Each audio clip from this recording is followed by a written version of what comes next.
Bismillahirrahmanirrahim. Assalamualaikum warahmatullahi wabarakatuh.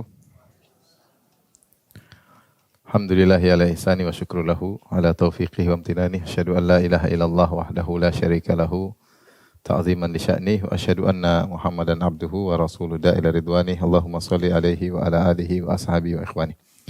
Hadirin hadirat yang dirahmati Allah Subhanahu wa taala, insyaallah pada kesempatan kali ini kita masuk pada pertemuan perdana tentang Al-Asma Al-Husna, nama-nama Allah yang terindah ya. Dan insyaallah mudah-mudahan 2 bulan lagi bukunya udah siap ya. Kita sekarang lagi proses ya. Jadi biar bisa mudah untuk diikuti ya. Pada kesempatan kali ini kita akan bahas tentang mukaddimah tentang urgensi belajar Asmaul Husna ya. Urgensi belajar Al-Asma Al-Husna. Al-Asma tes. Al-Asma Al-Husna maknanya adalah nama-nama Allah yang terindah ya, secara sederhana nama-nama Allah yang terindah. Ya, karena Allah menamakan dirinya dengan nama-nama terindah yang di dalam nama-nama tersebut setiap nama mengandung sifat-sifat Allah Subhanahu wa taala. Setiap nama mengandung sifat Allah Subhanahu wa taala. Tapi apa urgensinya kita belajar Asmaul Husna? Yang pertama adalah ini adalah ilmu yang termulia. Ilmu yang termulia. Kenapa bisa termulia? Karena kaidah mengatakan syaraful ilmi bi syarafi ma'lumihi. Yaitu mulianya suatu ilmu tergantung mulia yang dipelajari ya. Mulianya suatu ilmu sesuai dengan mulianya yang dipelajari. Yang dipelajari. Misalnya kita mengatakan ilmu akidah penting. Kenapa? Karena akidah penting, maka ilmu mempelajari akidah adalah penting ya. Ilmu tentang Rasulullah SAW penting. Kenapa? Rasulullah SAW sendiri adalah sosok yang sangat penting. Nah, bagaimana lagi dengan ilmu yang belajar tentang Allah Subhanahu wa taala? Ya. Karena yang kita pelajari adalah Allah Subhanahu wa taala, maka ilmu tentang Allah adalah ilmu yang teragung ya. Hal ini karena yang kita pelajari adalah Allah. Ya, sehingga ilmu yang pelajari tentang Allah adalah ilmu yang teragung dan ilmu yang paling sempurna ya. Maka ketika kita belajar ini ya, kita menghadirkan dalam diri kita bahwasanya kita sedang belajar ilmu yang teragung, yaitu tentang Allah, tentang Sang Pencipta alam semesta, yang semua kebahagiaan kita ya, nasib kita ya, semua di tangannya, di tangan Allah Subhanahu wa taala. Makanya kadang-kadang orang belajar, misalnya kita belajar usul fikih, ini penting. Usul fikih adalah ilmu untuk agar kita bisa beristimbat, mengambil hukum dari dalil-dalil. Ya, ini ilmu penting ya. Karena dengan ilmu tersebut kita bisa mengambil hukum-hukum dari dalil-dalil ya. Maka kita katakan belajar ilmu usul fikih adalah ilmu yang penting. Belajar bahasa Arab ilmu yang penting, karena dengan belajar bahasa Arab kita akan ngerti ya nas-nas Al-Qur'an dan hadis. Ini penting ya. Semua itu masih kalah dengan ilmu tentang Asmaul Husna. Kenapa? Karena kita langsung belajar tentang nama-nama dan sifat-sifat Allah Subhanahu wa taala. Itu topiknya tentang nama-nama dan sifat-sifat Allah. Tapi yang kedua, di antara urgensi tentang Asmaul Husna, ternyata nama-nama Allah sangat sering disebut dalam Al-Qur'an. Nama-nama Allah sangat sering disebut dalam Al-Quran.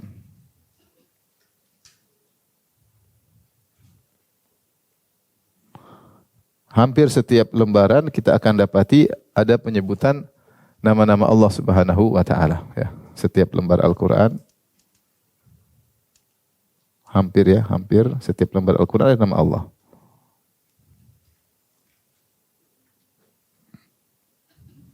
Setiap halaman Al-Quran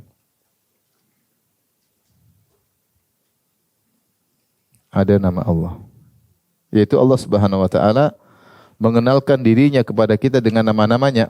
Allah mengenalkan dirinya dengan nama-namanya ya. Dan sifat-sifatnya kepada kita.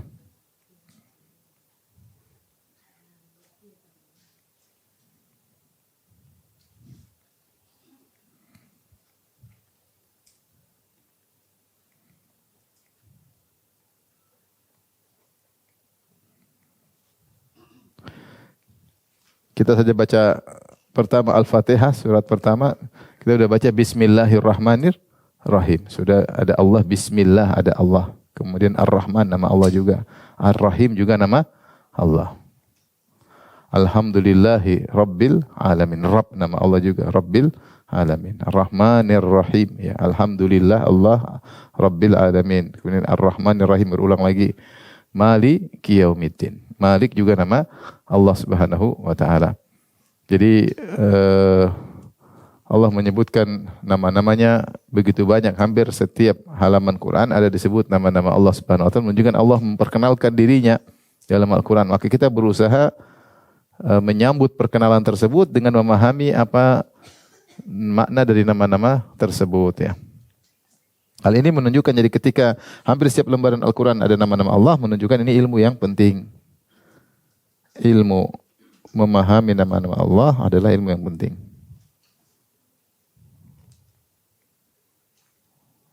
Adalah urgen.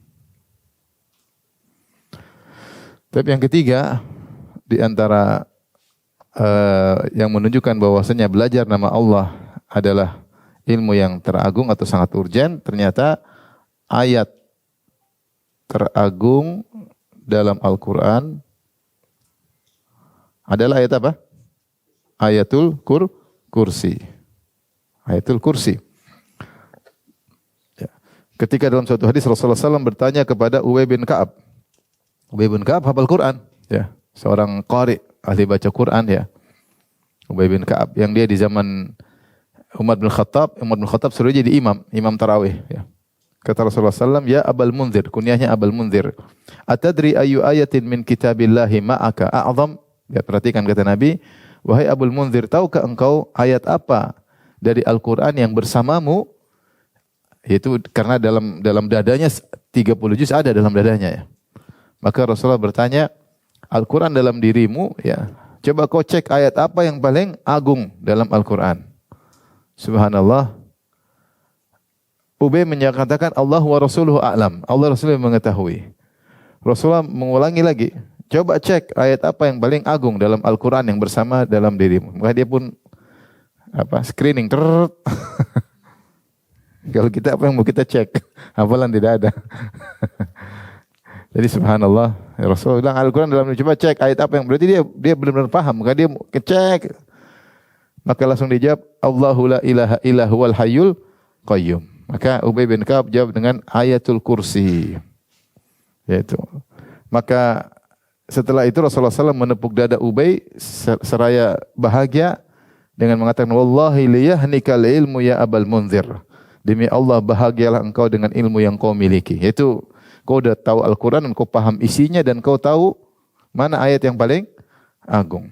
Tapi kenapa ayat kursi adalah ayat yang paling agung? Karena isinya semuanya tentang Allah. Khusus semuanya tentang Allah. Nama-nama dan sifat-sifat Allah.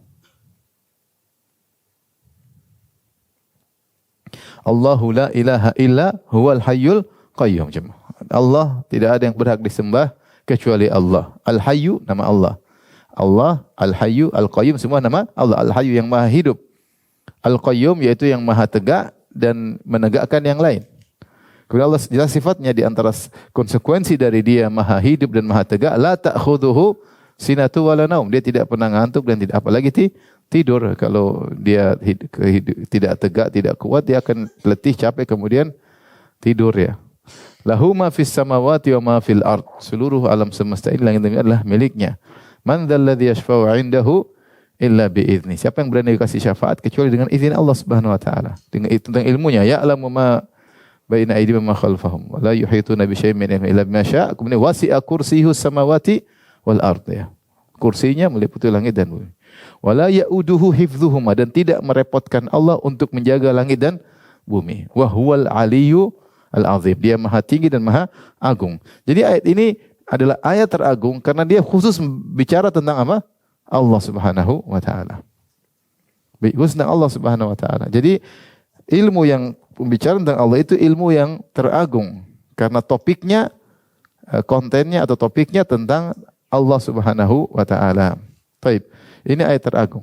Kemudian kita lanjutkan surat teragung.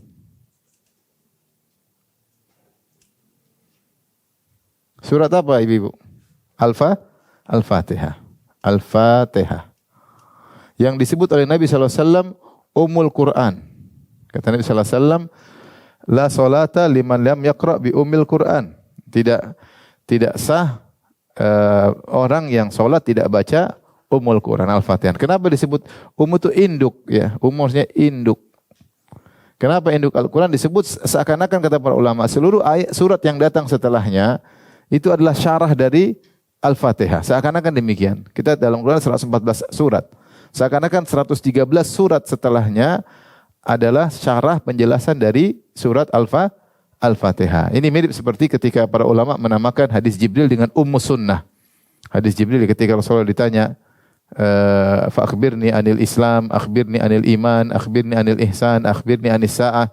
Ya Muhammad, jelaskan kepadaku tentang rukun iman, rukun Islam, rukun ihsan, kemudian hari kiamat. Rasulullah jawab. Maka ulama menamakan hadis Jibril dengan Ummus Sunnah, induknya sunnah. Ya seakan-akan seluruh hadis-hadis yang ada, ribuan hadis, semua menjelaskan tentang hadis apa? Jibril tersebut ya. Maka Al-Quran, Al-Fatihah disebut dengan Ummul Quran, ya induk. Ternyata kalau kita lihat ya, isinya kebanyakan tentang apa? Nama-nama Allah ya. Isinya tentang nama-nama Allah. Ya. Seperti Allah Subhanahu wa taala, kita baca bismillahirrahmanirrahim yang menganggap bismillah sebagai ayat, bismillahirrahmanirrahim terus disebut alhamdulillahirabbil alamin, ya itu juga tentang Allah ya.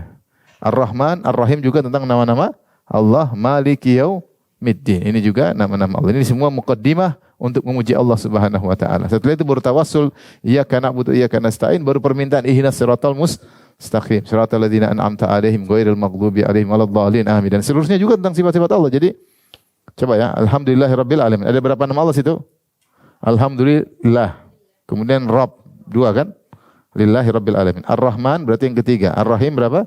Keempat. Kemudian Malik yang kelima, Maliki Yaumiddin. Setelah itu bertawassul, iyyaka na'budu wa iyyaka nasta'in. Hanya kepada Engkau lah kami beribadah dan hanya kepada Engkau lah kami mohon pertolongan. Kemudian permohonan, ihdinas siratal mustaqim ya. Jadi surat Al-Fatihah dibuka dengan pujian, kemudian bertawassul dengan amal soleh seseorang, kemudian baru permohonan. Ya, karena kita tahu di antara mudah dikabulkannya doa bertawassul dengan memuji Allah dan bertawassul dengan amal soleh kita. Iyyaka na'budu, yaitu kita berikrar hanya kepada Engkau lah kami beribadah dan hanya kepada Engkau kami mohon pertolongan. Baru permohonan, ihdinas siratal mustaqim, tunjukkanlah kami jalan yang lurus. Siapa? Siratal ladzina an'amta. Ini tentang sifat Allah. Yaitu jalan orang-orang yang Kau beri nikmat kepada mereka. Berarti mereka itu dapat hidayah karena dari siapa? Allah. Ketika kita minta hidayah kepada Allah, kita mengakui yang bisa beri petunjuk kepada kita juga cuma Allah. Ihdinas siratal mustaqim, siratal ladzina an'amta 'alaihim, itu jalan orang-orang yang Kau beri nikmat kepada mereka. Ghairil maghdubi, bukan orang-orang jalan orang yang Kau murkai. Berarti Allah bisa murka. Orang Yahudi dimurkai oleh Allah Subhanahu wa taala, dhalin, dan juga bukan orang yang tersesat, yang disesatkan. Ini dalil bahwasanya surat tersebut ya mayoritasnya berbicara tentang nama-nama Allah dan juga tentang sifat-sifat Allah. Allah lah yang memberi hidayah, Allah lah yang beri nikmat, Allah yang murka jika ada orang yang menyimpang. Ya. Maka semuanya kembali tentang Allah Subhanahu wa taala. Maka dari sini nampak bahwasanya Al-Fatihah adalah surat teragung karena isinya tentang nama-nama Allah dan juga tentang apa? Sifat-sifat Allah. Allah yang beri hidayah, Allah yang beri nikmat, Allah yang murka ya. Baik, ini yang keempat. Sudah, kita lanjut. Sudah Ibu? Sudah ya. Kemudian di antara urgensinya nama-nama Allah Subhanahu wa taala ya, kita yang kelima. Contoh adalah surat Al-Ikhlas. surat Al-Ikhlas ta'dilu sulus Al-Quran. Adalah sepertiga Al-Quran. Kenapa di sepertiga Al-Quran? Di antaranya karena dia khusus tentang Allah. Isinya, kontennya khusus tentang Allah. Tahukah ibu-ibu apa sebab turun surat ini? Sebab turun surat ini yaitu orang musyrik datang kepada Nabi SAW. Kemudian mereka bertanya, sif lana rabbak. Ya Muhammad, sifatkanlah kepada kami Rabbmu. Rabbmu itu bagaimana sih? Rabbmu itu bagaimana? Maka kemudian turunlah surat Al-Ikhlas. Semuanya tentang Allah Subhanahu wa taala, ya. Pertama apa? Qul huwallahu ahad. Qul huwallahu ahad. Allahu ahad. Baik, ini nama Allah. Kemudian Qul huwallahu ahad, kemudian Allahu as-samad. Allahus samad. Kemudian apa? Lam yalid wa lam yulad. Lam yalid wa lam yulad. Baik. Lam yalid. Kemudian walam yulad. Kemudian walam yakul lahu kufuwan ahad. Kufuwan ahad. Huwallahu ahad. Baik. Pertama lihat sini, katakanlah Allah Maha apa? Maha Esa. Kemudian As-Samad yaitu yang semua bergantung kepadanya.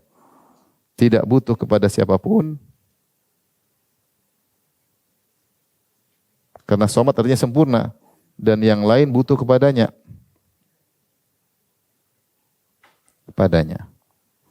Kemudian lam yalid, tidak melahirkan. Kemudian juga walam yulad, dan tidak dilahirkan. Kemudian tidak ada satupun walam yakul lahu kufuwan ahad, tidak ada yang setara dengannya. Yang setara dengannya. Oleh karenanya kalau kita perhatikan, makanya disebut dengan surat Al-Ikhlas. Al-Ikhlas padahal dalam surat ini tidak ada kata Al-Ikhlas.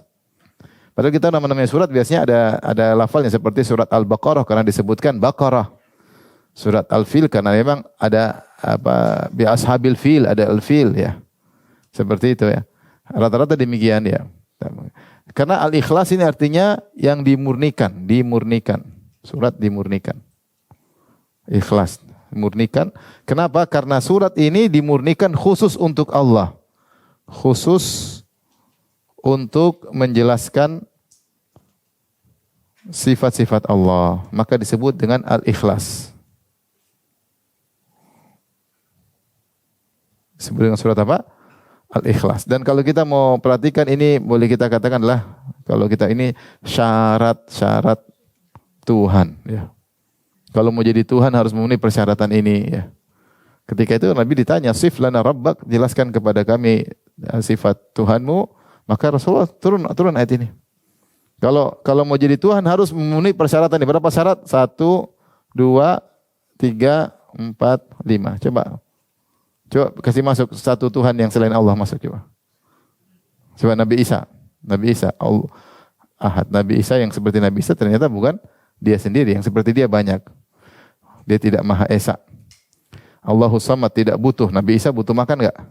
Butuh makan. Kata Allah Subhanahu wa taala, "Kana yakulani ta'am." Dia dan ibunya butuh makan. Dia butuh teman-temannya, dia butuh sembunyi. Dan jadi dia tidak bisa jadi Tuhan. Lam yalid, ternyata dia dilahirkan. Ya.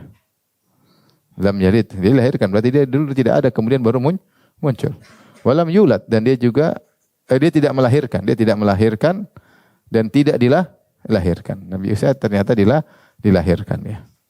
Karena kalau Tuhan melahirkan berarti anaknya mirip dengan bapaknya ya. Kata Allah, "Qul in kana lirrahmani waladun fa ana awwalul abidin." Katakanlah jika Allah itu punya anak, maka saya yang pertama kali akan sembah anak tersebut. Kenapa? Kalau Allah punya anak berarti anaknya mirip dengan bapaknya. Makanya ketika terjadi dialog antara Nabi dengan Nasrani Najran, di antaranya dibantah ya, kalau memang Nabi Isa adalah anak Allah, harusnya dia mirip dengan Allah. Dia tidak butuh, dia harusnya punya kehebatan. Ternyata Nabi Isa tidak ya. Tidak. Walam yakul lahu kufuwan ahad, tidak ada yang setara dengannya. Nabi Isa yang seperti dia banyak, manusia banyak seperti dia. Ya. Jadi Nabi Isa tidak bisa jadi Tuhan. Ya. Apalagi mayat-mayat dalam kuburan, wali yang disembah-sembah ya Nabi Isa. Apalagi batu ya. Maka surat ini nilainya sepertiga Al-Quran. Kenapa? Karena dia khusus bicara tentang Allah. Dari sini kita tahu bahwasanya belajar tentang nama-nama sifat-sifat Allah adalah sesuatu yang sangat urgen. Ya, kata Rasulullah SAW, ayajizu ahadukum an yaqra'a fi lailatin thulutsal Qur'an. Apakah salah seorang dari kalian tidak mampu membaca sepertiga Al-Quran dalam satu malam? Rasulullah mengatakan, Qul huwallahu ahad. Sungguhnya surat Al-Ikhlas, Qul huwallahu ahad, ta'dilu thulutsal Qur'an. Dia itu nilainya seperti sepertiga Al-Quran. Kenapa sepertiga Al-Quran? Banyak khilaf. Ada yang mengatakan sepertiga Al-Quran karena Al-Quran itu isinya, kalau mau kita cek, pertama tentang Allah Subhanahu wa taala, yang kedua tentang hukum-hukum, yang ketiga tentang kisah-kisah. Jadi secara konten tentang Allah itu sepertiga dari salah satu dari tiga konten Al-Quran. Al-Quran itu isinya apa? Nama-nama dan sifat-sifat Allah, keagungan Allah, yang kedua tentang hukum-hukum, yang ketiga tentang apa? Kisah-kisah. Itulah sisi Al-Quran. Berarti kalau gitu Al-Fatihah ini Al-Ikhlas sepertiga karena dia khusus tentang sifat-sifat Allah. Wallahu alam, ini penafsiran sebagian ulama ya. Tapi ketika disebut sepertiga Al-Quran menunjukkan bahwasanya surat Al-Ikhlas surat yang sangat agung karena kontennya tentang Allah Subhanahu wa taala. Sebagaimana tadi ayat kursi ayat teragung ya, karena dia kontennya semua tentang Allah Subhanahu wa taala. Tapi ini diantara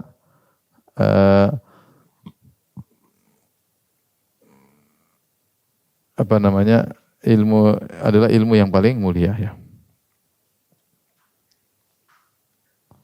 Baik. Kemudian juga diantara urgen bahwasanya adalah yang keenam,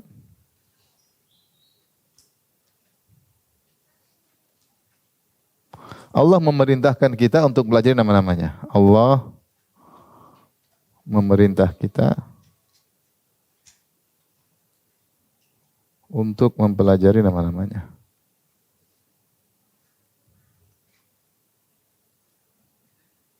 Kita rubah peraturan ibu-ibu ya, bapak-bapak. Mulai pertemuan berikutnya ada ujian ya. Oke, setuju? Setuju. Nanti yang namanya diumumkan ya, nilai-nilainya. Tidak boleh tulis hamba Allah, nggak boleh ya. Harus nama jelas.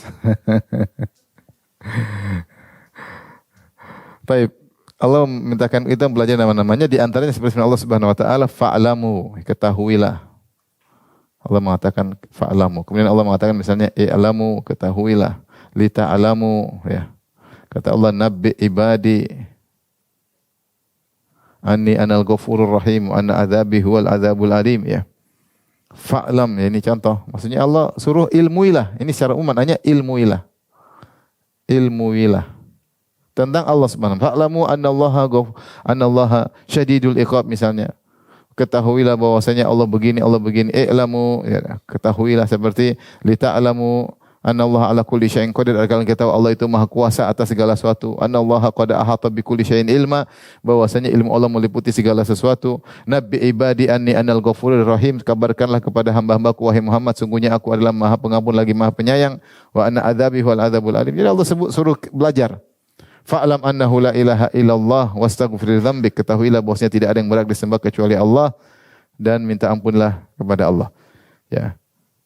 Di sini banyak dalam Al-Qur'an seperti wattaqullaha wa'lamu annallaha ma'al muttaqin. Ketahuilah wa'lamu, Allah bersama orang yang bertakwa. Fa'lamu annallaha azizun hakim. Maka ketahuilah bahwasanya Allah Maha perkasa lagi Maha bijaksana. Sini Allah suruh perintah fa'lamu i'lamu. Jadi Allah suruh pelajari. Jadi inilah yang perlu kita ketahui, bahwasanya ibadah kepada Allah bukan cuma ibadah secara fisik. Perhatikan. Bukan ibadah secara fisik, maksudnya cuma sekedar baca Quran, kemudian sekedar sholat, puasa, itu ibadah. Tapi ada ibadah yang agung, ibadah ilmu. Ibadah yang agung, ibadah ilmu. Berilmu tentang Allah adalah ibadah. Ya. Makanya saya sering sampaikan ketika Ibnul Jauzi dalam kitabnya Talbis Iblis, dia menyebutkan sebagian orang-orang sufi mencela para ulama. Ya, seakan-akan para ulama kurang ibadah. Padahal ibadah bukan cuma sekedar puasa, belajar hukum itu juga ibadah. Allah suruh kita, buat apa Allah turunkan Al-Quran kalau bukan apa sekedar cuma dibaca? Apa? Allah mengatakan afala yatadabbarunal Quran. Kalau tidak mentadabbur berarti Al-Quran itu dibaca dan dipahami. Ini Allah perintahkan, i'lamu ketahuilah. Berarti kan harus belajar. Berarti ibadah itu tidak terbatas pada cuma puasa, cuma sholat malam, cuma baca Quran. Bukan itu terbatas ibadah, cuma itu. Di antara ibadah yang agung adalah belajar. Dan di antara ibadah yang sangat agung adalah belajar tentang nama-nama Allah dan sifat-sifatnya. Ya, ini yang mungkin tidak dipahami oleh sebagian orang. Mereka menyangka untuk ilmu terus kurang ibadah. Ini juga ibadah ya. Kita gabungkan kedua-duanya. Ya.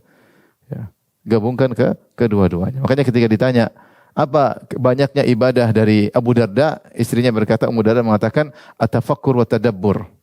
Ibadah yang sering dilakukan oleh Abu Darda tafakkur, merenungkan, wa tadabbur dan mentadaburi. Itu di antara ibadah yang sering dia lakukan. Ketika di rumah bertafakkur, tadabbur. Ya. Allah memuji orang-orang yang bertafakkur. Inna fi khalqis samawati wal ardi wa ikhtilafil laili wan nahari la ayatin li ulil albab alladzina yadhkurunallaha qiyaman wa qu'udan wa 'ala junubihim wa yatafakkaruna fi khalqis samawati wal ardi rabbana ma khalaqta hadza batila. Yaitu Allah memuji orang-orang yang yatafakkaruna fi khalqis samawati wal ardi, mereka merenungkan tentang penciptaan langit dan bumi, mereka merenungkan tentang agungnya ciptaan Allah, kemudian mereka berkata rabbana ma khalaqta hadza batila. Tidak mungkin kau ciptakan ini tanpa tujuan, pasti ada tujuan. Ini tentang apa? Sifat Allah, tentang Allah. Sehingga mereka merenungkan, tidak mungkin Allah bikin ini semua hanya sekedar main-main, tanpa ada tujuan, tanpa ada hari kebangkitan, tanpa ada hari pembalas, yang tidak mungkin. Setelah itu mereka berdoa, faqina adzabannar. Kalau gitu selamatkan kami di neraka jahanam. Tidak mungkin Allah bikin ini main-main semua, sekedar bikin matahari, bikin rembulan, bikin bumi yang begitu indah, dengan isinya manusia, ada yang hidup, ada yang mati, ada yang zalim, ada yang dizalimi, kemudian selesai begitu saja, mustahil. Oleh karenanya orang yang merenung, memahami, maka mereka sedang beribadah kepada Allah Subhanahu wa taala. Jadi ilmuilah kata Allah, maka mempelajari nama-nama Allah adalah ibadah yang agung. Karena menjalankan perintah Allah.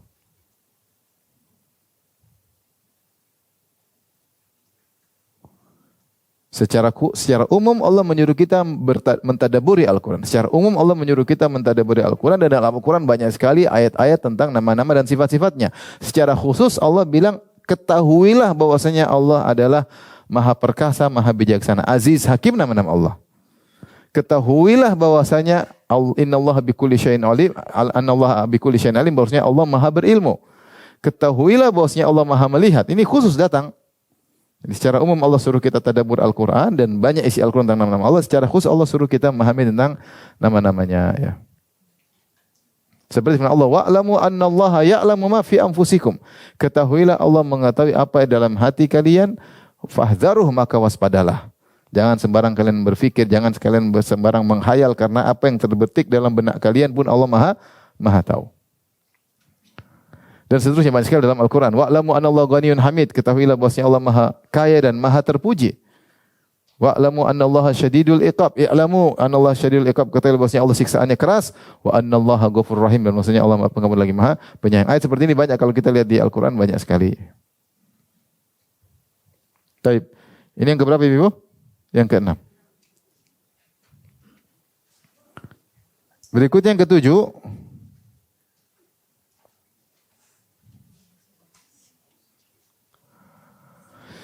Hikmah Allah menciptakan langit bumi untuk mengenalnya. Allah menciptakan.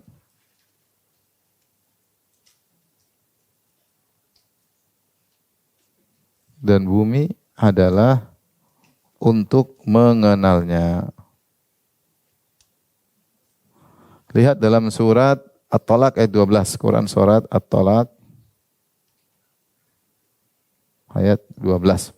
Saya bacakan, Allah berfirman, Allahu alladhi khalaqa sab'a samawati wa minal ardi mithlahunna yatanazzalu al-amru bainahunna lita'lamu anna Allah ala kulli syai'in qadir wa anna Allah qad ahata bi kulli syai'in ilma. Kata Allah Subhanahu wa taala, dialah Allah yang telah menciptakan 7 langit dan juga bumi semisalnya.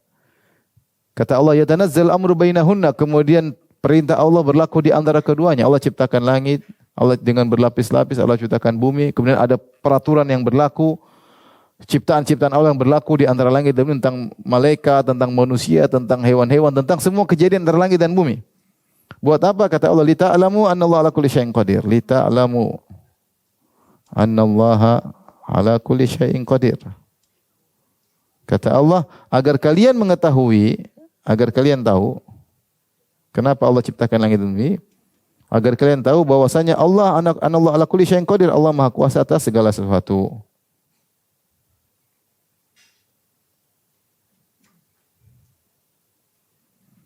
Ya.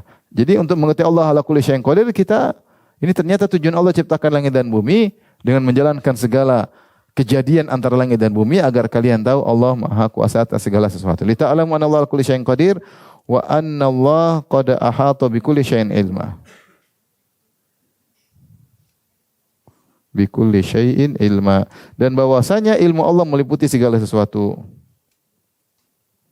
Bahwasanya ilmu Allah meliputi segala sesuatu.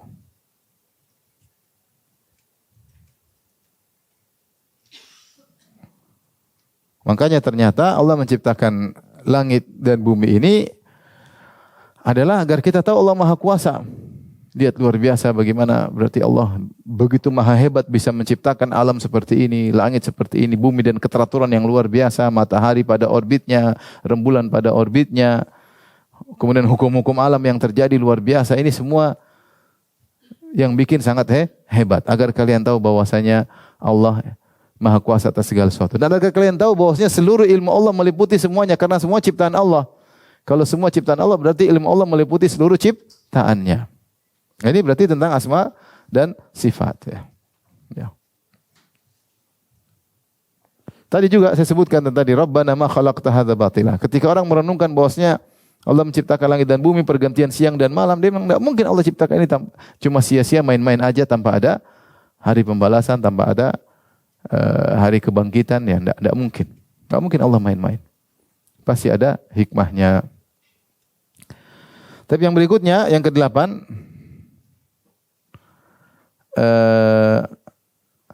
Nabi berusaha menjabarkan nama-nama Allah dengan pendekatan sederhana. Nabi berusaha menjelaskan makna sifat-sifat Allah, makna nama-nama Allah, makna nama-nama atau sifat-sifat Allah dengan pendekatan. Contoh agar mudah dipahami, agar mudah dipahami.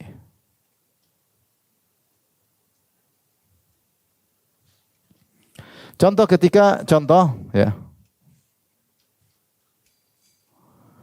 Nabi menjelaskan tentang makna rahmat,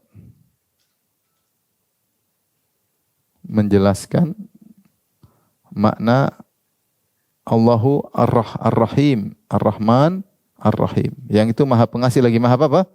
Penyayang. Maka Nabi suatu saat ketika para sahabat sedang bersama Nabi, tiba-tiba ada seorang wanita dari tawanan perang sedang mencari anaknya. Dia kehilangan anaknya, ya, sementara air susunya keluar menetes karena anaknya masih kecil. Maka terkadang dia dapati anak orang lain dia susui. Sambil mencari anaknya yang hilang. Dapat anak orang lain dia susui karena susunya berlimpah ruah. Sampai akhirnya dia ketemu dengan anak yang hilang tersebut. Ketika dapat segera didekapi, segera dia susuin anaknya, anak kandungnya yang hilang tersebut. Ya. Maka ini pemandangan yang luar biasa menggambarkan tentang bagaimana kasih sayang seorang ibu kepada anaknya. Maka saat itu Rasulullah bertanya kepada para sahabat, "Atarawna anna hadhihi taridatan waladaha finnar?" Menurut kalian anak ibu seperti ini akan melemparkan anaknya ke api, yang sangat sayang kepada anak kandungnya? Mungkin dilemparkan anaknya ke api? Kata para sahabat, tidak mungkin ya Rasulullah, padahal dia mampu untuk mencegahnya. Kata Rasulullah, "Allahu arham." Allah lebih sayang kepada hambanya daripada ibu ini kepada anaknya. Artinya subhanallah, kita tahu kasih sayang paling besar di alam semesta ini kasih sayang seorang ibu kepada anaknya. Luar biasa, karena anaknya pernah dalam kandungannya, pernah dia susui, dia paling sayang sama anaknya. Tidak ada kasih sayang seperti ibu kepada anaknya. Lebih daripada kakak terhadap adiknya, adik terhadap kakaknya, suami terhadap istrinya, istri terhadap suaminya. Masih kalah semua, bapak terhadap anaknya masih kalah. Yang paling besar ibu terhadap apa? Anaknya. Apalagi kondisinya anaknya baru hilang. Baru hilang dia cari-cari, kemudian dapat. Tentu itu puncak kasih sayang. Maka Rasulullah kasih gambaran, lallahu arham. Lallahu arham. Allah lebih sayang. Sehingga orang bisa memahami ternyata kasih sayang Allah sangat luas. Kasih sayang Allah sangat luas ya. Maka hendaknya seorang jangan suudzon sama Allah. Ya, kalau kita suudzon sama ibu kita? Suudzon sama ibu kita enggak? Ngapain suudzon? Baik kalau kita salah aja masih dibaikin. Maksudnya apalagi walillahil matsalul a'la, apalagi kepada Allah. Maka seorang jangan suudzon kepada Allah. Tidaklah Allah berikan ujian kecuali yang terbaik untuk kita. Ini contoh misalnya ketika Rasulullah SAW berusaha menjelaskan tentang sifat rahmat Allah Subhanahu wa taala. Contoh lagi seperti ketika Nabi menjelaskan tentang makna tawab.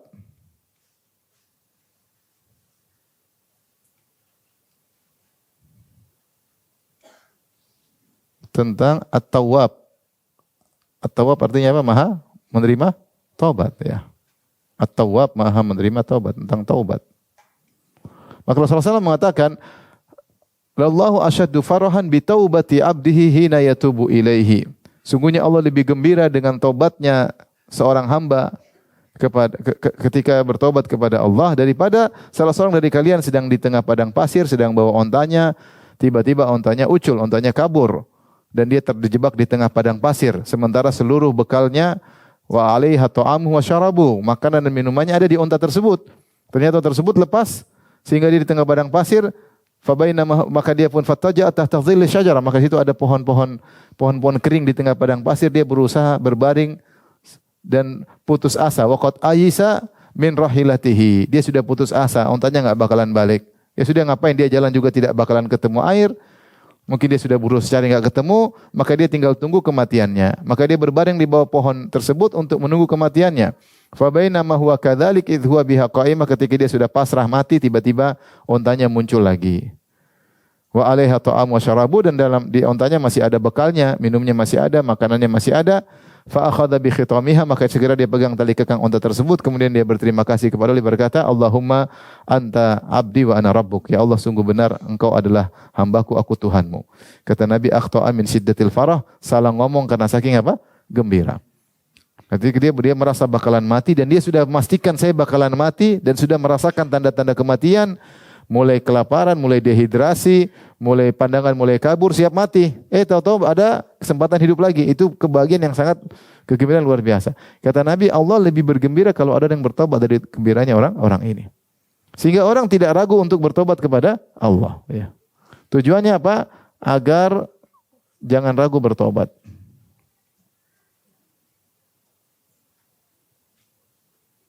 Ini cara Nabi untuk menjelaskan secara pendekatan ya.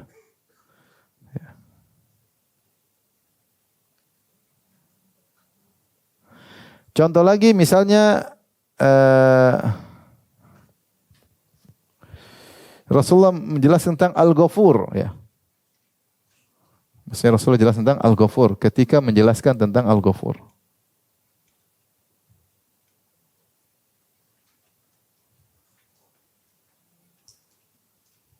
Al-Ghafur itu maha apa? Maha mengampun ya, maha pengampun.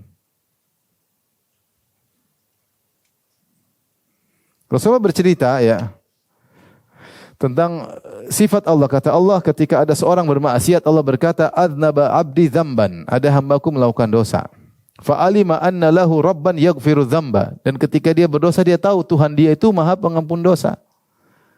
Wa ya'khudhu bidzam, dan dia tahu Tuhannya juga bisa menyiksa gara-gara dosa. Dia tahu, ya. Maka dia pun mengatakan, "Rabbi ghfirli," ya Allah ampunilah aku. Jadi hamba ini dia punya ilmu bahwasanya Allah itu Maha Pengampun. Dan kalau dia tidak minta ampun, dia akan disiksa. Maka ketika dia tahu Tuhannya Maha Pengampun, ketika dia berdosa, dia mengatakan, "Rabbi ighfirli," ya Allah ampunilah aku. Maka Allah, "Ghafartulah wa aku ampuni." Dia tahu aku Maha Pengampun. Terus dia bilang, "Ya Allah ampunilah aku," maka aku ampuni. Suma maka masya Allah, kemudian dia dalam waktu yang lama dia tidak maksiat. Suma adnaba dzamban akhar, kemudian setelah lewat waktu lama dia maksiat lagi. Namanya manusia. Maksiat lagi yang kedua.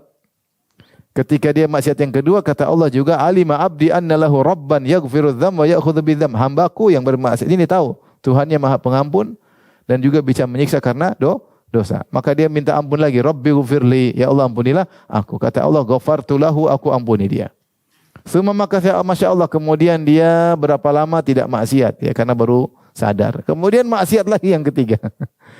Ketika maksiat lagi, dia bilang lagi, Rabbi ghfirli, ya Allah ampunilah aku. Allah komentar, dia minta ampun kepada aku. Berarti dia tahu saya Maha Pengampun dan saya bisa menyiksa dengan kalau dia tidak minta ampun. Ghafartu lahu, kata Allah, saya ampuni dia. Kemudian Allah mengatakan, i'mal ma syi'ta faqad ghafartu laka. Mau maksiat terus enggak ada masalah, yang penting setiap maksiat kau segera bertobat. Jangan sampai salah paham hadis ini ya. Maksiat terus. Maksudnya orang namanya Ghafur itu mengulangi ampunan meskipun dosa berulang-ulang. Itu di antara makna apa? Ghafur. Ya. Dosa berulang-ulang Allah akan ampuni. Ya. Jadi Rasulullah jelaskan ini contoh, ada seorang hamba dosa dia maksiat, kemudian dia bertobat. Allah ampuni enggak? Allah ampuni. Maksiat dia minta ampun, Allah ampuni. Terus. Jadi Rasulullah jelaskan. Ini makna dari Al-Ghafur. Bahwasanya seorang yang melakukan dosa berulang-ulang, kalau selama dia minta ampun terus Allah bisa ampuni. Ya, karena kalau enggak nanti orang putus asa. Waduh, saya sudah dosa 3 kali, kayaknya enggak bakalan diampuni. Ya udah, dia minta ampun, celaka. Tapi kalau dia tahu Tuhan yang Maha Pengampun, dia akan minta ampun lagi. Contoh lagi, misalnya Nabi SAW menjelaskan tentang Maha melihat, Maha mendengar. Misalnya,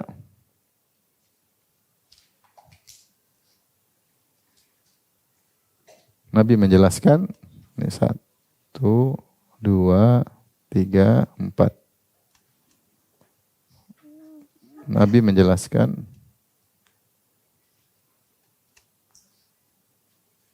tentang Maha melihat dan Maha mendengar.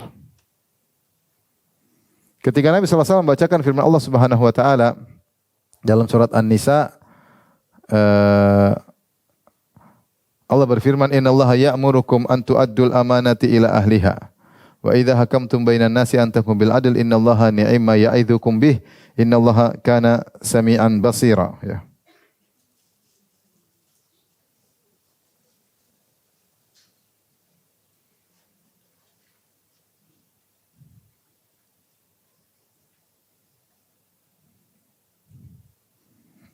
Surat An-Nisa ayat 58 ketika Nabi membaca surat An-Nisa, ayat Quran surat An-Nisa ayat 58.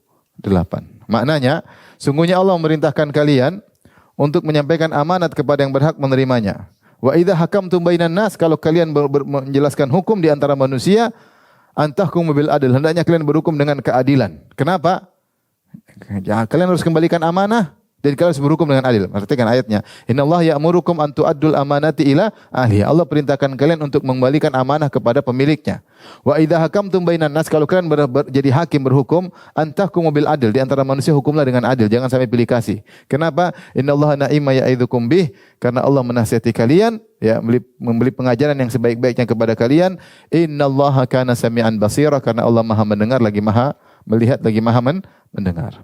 Ketika Nabi membaca innallaha kana sami'an basira, sungguhnya Allah Maha melihat lagi Maha mendengar, maka hati-hati, kembalikan amanah, jangan sampai tidak adil. Nabi beri begini, innallaha kana sami'an basira. Nabi mengarahkan kepada telinganya dan kepada matanya.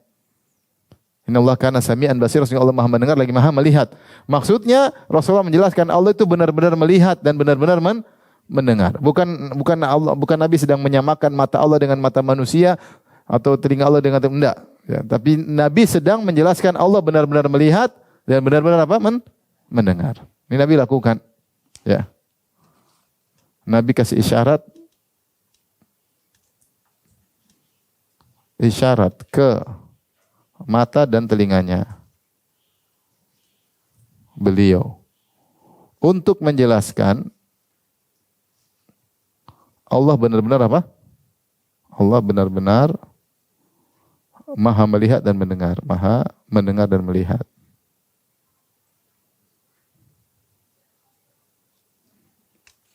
Ini contoh lagi. Contoh juga, ini yang keberapa? Yang keempat. Yang kelima, contoh ketika Nabi SAW Membahas tentang pada hari kiamat kelak Allah mengambil dunia, memegang bumi dengan tangan kanannya, Allah melipat langit, ya. Allah memegang bumi dan Allah melipat langit. Summa yahuzuhunna, kemudian Allah goncangkan langit dan bumi. Ketika Nabi sedang menjelaskan itu, Nabi membuat tangannya begini. Nabi menggerakkan apa? Tangannya. Maksudnya ini benar-benar akan terjadi. Bukan Nabi sedang menyamakan tangan Allah dengan tangan apa? Nabi. Sama seperti, tapi Nabi sedang menjelaskan bahwasanya benar-benar Allah akan pegang dan benar-benar Allah akan goncang. Dan itu mudah bagi Allah Subhanahu wa taala. Ini contoh, maksudnya Nabi jelaskan agar kita benar-benar tahu ini benar, bukan majas, bukan hanya kiasan. Ini benar-benar terjadi, akan dipegang oleh Allah, digenggam Allah, digoncang oleh Allah Subhanahu wa taala. Ini diantara bagaimana Rasulullah SAW semangat untuk mengajarkan tentang nama-nama dan sifat-sifat Allah Subhanahu wa taala. Ya. Tadi yang kelima apa?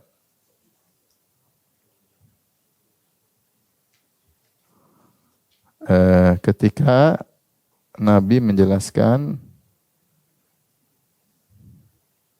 bahwa Allah menggoncang apa? Bumi dan langit.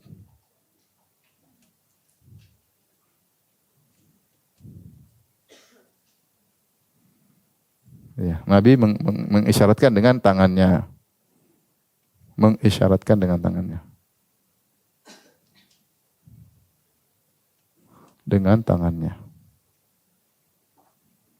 Menunjukkan benar-benar.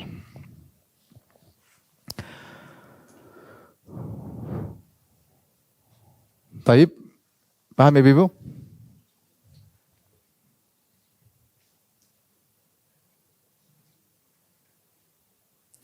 Sama, dan banyak dalam ini, seperti Rasulullah SAW ketika melihat ada sahabat memukul budaknya, maka Rasulullah berteriak di belakang, "I'lam Aba Mas'ud annallaha aqdara 'alaika ya minka 'alaihi," atau kama qala. Kata Rasulullah, ketika Abu Mas'ud mukul budaknya dan dia sebagai majikan, dia pukul budaknya enggak bisa apa-apa. Budaknya milik dia, mau dijual belikan terserah dia. Ketika saya memukul budaknya, Rasulullah mengatakan, "Ketahuilah Ibnu Abu Mas'ud." Abu Mas'ud, bukan Ibnu Mas'ud, Abu Mas'ud. Sungguhnya Allah lebih mampu kepada engkau daripada engkau terhadap budakmu. Langsung dia kaget. Ternyata suaranya Nabi SAW. Makanya dia bilang, "Saya merdekakan engkau merdeka." Artinya kau mampu melakukan terhadap budakmu, Allah lebih mampu melakukan kepada engkau. Emang susah bagi Allah nyiksa kau? Gara-gara kau nyiksa apa? Budakmu. Mudah bagi Allah. Ya. Ini tadi.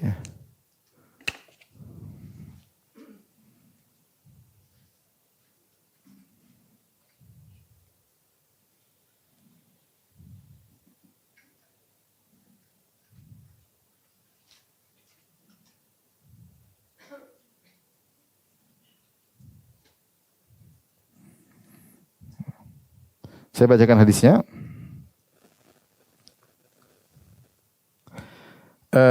Kata Abu Mas'ud, "Kuntu adribu gulaman li." Aku sedang memukul apa? Budakku. Fasami'tu min khalfi sautan. Tiba-tiba aku mendengar dari suara dari belakangku, "I'lam Aba Mas'ud." Ketahuilah wahai Abu Mas'ud. Dia tidak Abu Mas'ud. "Lallahu aqdaru 'alaika minka 'alaihi." Allah lebih mampu untuk menghukummu daripada engkau terhadap apa? Budakmu. Faltafattu fa idza huwa Rasulullah sallallahu alaihi wasallam. Aku tengok ternyata Rasulullah sallallahu alaihi wasallam. Fakultu ya Rasulullah huwa hurrun liwajhillah. Aku kata ya Rasulullah, ini budak saya merdekakan. Selesai. Daripada cari masalah.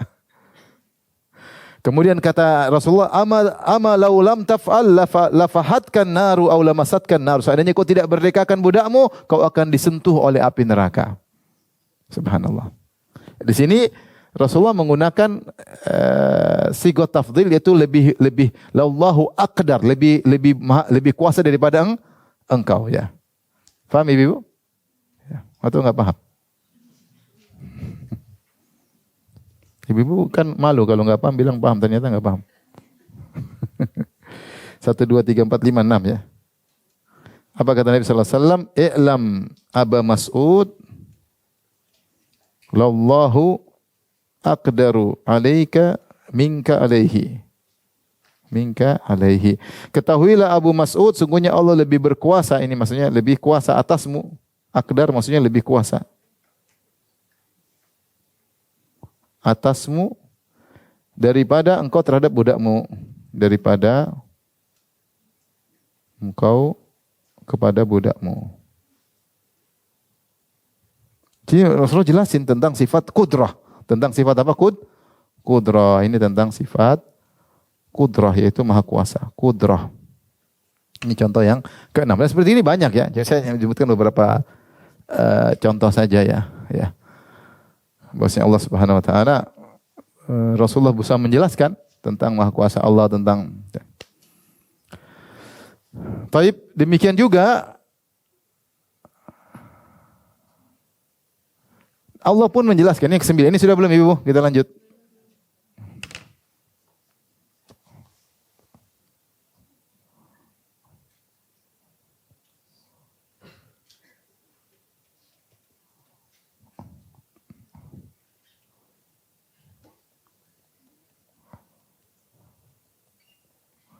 Sudah Ibu? Udah ya? Sekarang kita 9.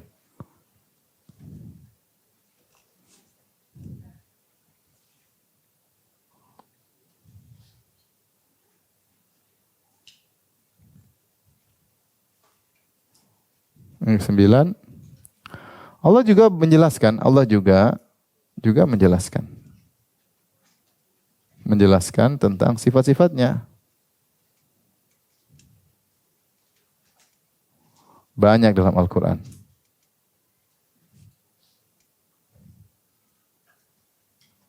Seperti dengan pendekatan ya. Di antaranya misalnya juga dengan pendekatan. Contoh seperti ketika Allah berfirman tentang wa amma 'adun fastakbaru fil ardi bighairil haqq wa qalu man asyaddu minna quwwah. Dalam surat Fussilat ayat 15 misalnya. Quran Fussilat itu ayat surat 41. Ayat 15. Kata Allah Subhanahu wa taala, adapun kaum 'Ad fastakbaru fil ardi bighairil haqq, mereka sombong tanpa hak untuk sombong. Wa qalu man asyaddu minna quwwah, dan mereka mengatakan siapa yang lebih kuat daripada kami, karena kaum 'Ad besar badannya dan kuat. Bahkan disebut dalam buku tafsir kalau mereka ingin hancurkan kaum lain, kirim satu orang aja. Enggak usah kirim 2 orang, 3 orang, 1 orang aja habisin kampung sana. Karena badannya sangat apa? Kuat. Maka mereka berkata, man asyaddu minna quwwah, mereka siapa yang lebih kuat daripada kami? Maka Allah mengatakan, awalam yarau anna Allah alladhi khalaqahum huwa asyaddu minhum quwwah. Kata Allah, awalam yarau anna Allah alladhi khalaqahum huwa asyaddu minhum quwwah. Kata Allah, tidakkah mereka mengetahui bahwasanya yang menciptakan mereka lebih kuat? Yang menciptakan mereka lebih kuat. Menciptakan mereka maksudnya siapa? Menciptakan kaum 'Ad. Lebih kuat. Berarti Allah lebih kuat ya. Kalau kalian makhluk, berarti Allah Al-Khaliq lebih kuat. Ini namanya, ini disebut dengan qiyas al-awlawi. Al-qiyas al-awlawi disebut dengan al-qiyas al-awlawi.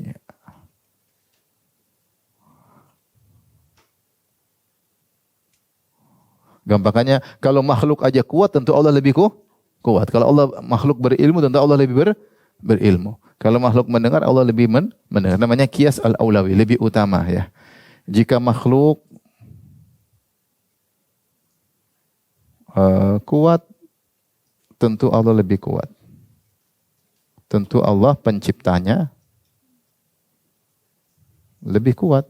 Sangat logis, lebih kuat. Namanya qiyas al-awlawi.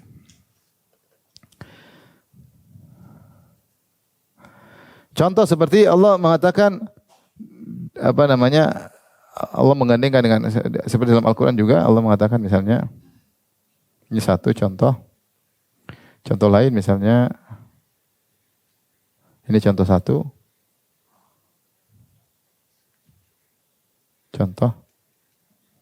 Contoh 2 misalnya, Allah berfirman dalam Al-Quran, wa huwa arhamur rahimin, wa anta arhamur rahimin. Kemudian wa anta khairur rahimin. Kata Allah, Nabi Ayub ketika berdoa, wa ayyuba idznada rabbahu anni massani ad-dhurru wa anta arhamur rahimin. Engkau adalah penyayang yang paling penyayang di antara penyayang. Engkau adalah paling penyayang di antara para penyayang.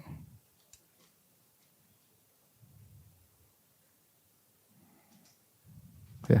Artinya kita tahu sifat sayang, kemudian sama seorang yang sayang sama kita banyak, ibu kita sayang, pasangan kita sayang, anak kita sayang, kawan kita sayang sama kita, tapi semua kalah. Allah anta arhamur rahim. Allah bisa yang daripada mereka semua. Jadi sementara kita tidak seuzon kepada Allah Subhanahu wa taala. Anta khairur rahim. Engkau sebaik-baik penyayang. Sebaik-baik. Ini maksudnya untuk menjelaskan bahwasanya Allah juga mengadakan komparasi bahwasanya makhluk menyayangi, tapi engkau Allah adalah yang paling penyayang. Ini komparasi antara makhluk dengan sayang Allah dengan sayang makhluk.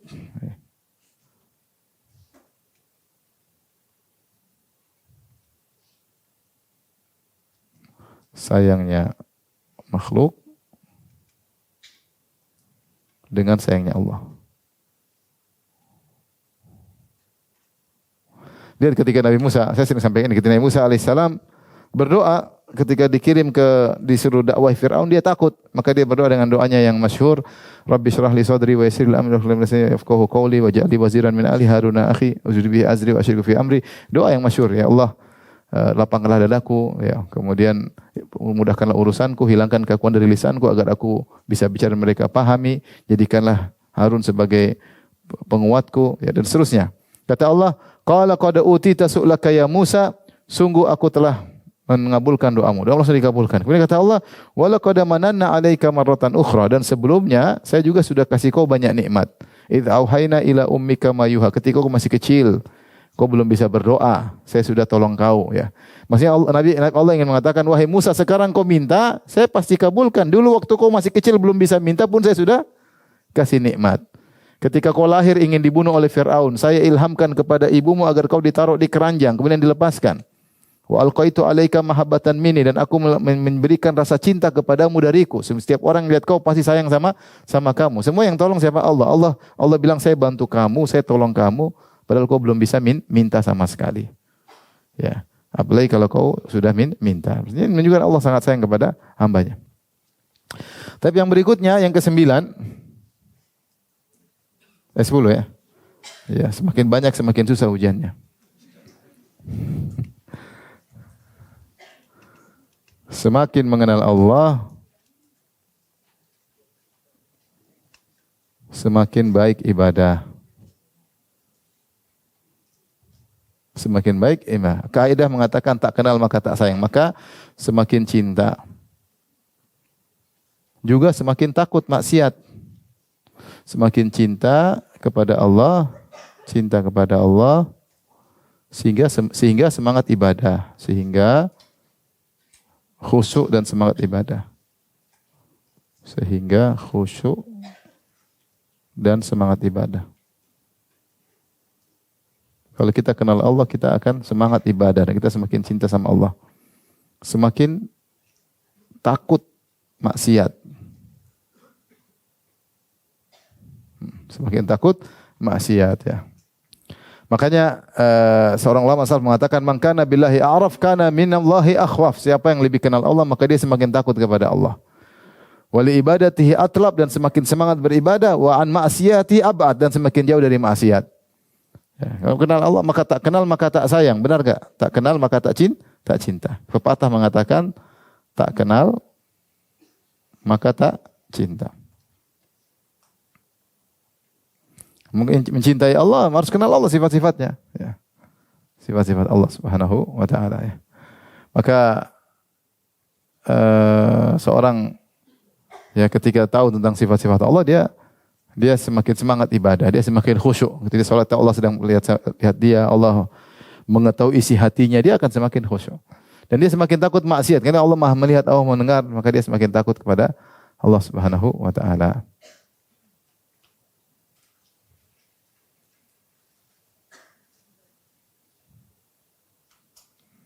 Masih banyak, ya.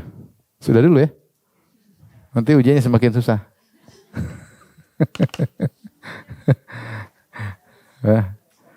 Ya, nanti tambah susah. 10 aja dulu, ya. Nah, apa ibu-ibu, ya? Ini karena kasihan sama ibu-ibu, ya. Tapi kita sampai sini saja, nanti sisanya kita lanjutkan lagi insyaallah taala. Wallahu taala alam bisawab. Tapi demikian saja. Wabillahi taufiq. Assalamualaikum warahmatullahi wabarakatuh.